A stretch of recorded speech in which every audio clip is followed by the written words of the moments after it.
This young white-crowned sparrow is moving from its nesting grounds up in northern Canada and Alaska to where it will spend the winter, which could be brushy habitats anywhere from southern Iowa to the Gulf of Mexico.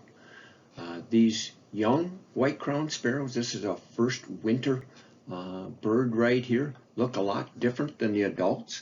Notice the kind of dark rusty brown and pale tan stripes on the cap.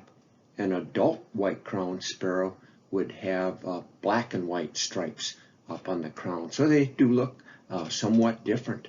They also resemble a white-throated sparrow because the white-throated sparrow also has some brown or black and white stripes up on the top of the head.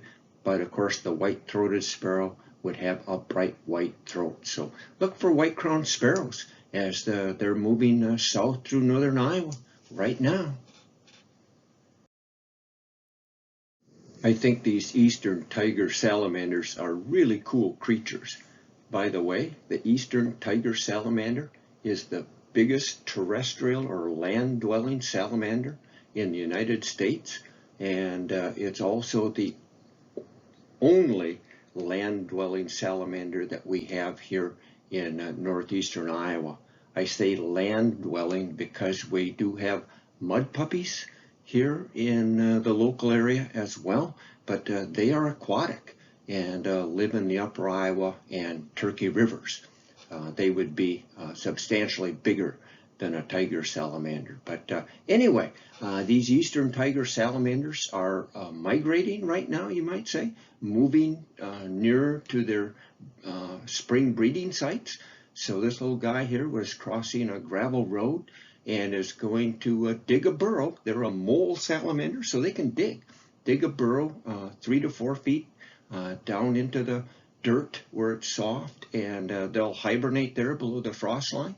And then as soon as the ice starts to melt in that little pond down there next March, these salamanders climb out of their burrows, go down into the pond, and breed. And so there'll be little baby salamanders swimming around in that pond next summer. Quaking aspen trees often hold their leaves a little longer than a lot of the trees around here. So we can probably still see some of that gorgeous golden color dotting hillsides out across the countryside when most of the landscape's looking rather drab and brown at this time of the year. This quaking aspen copse, the trees there are all connected, having sprung up from roots suckers around the mother tree years ago. So they share food.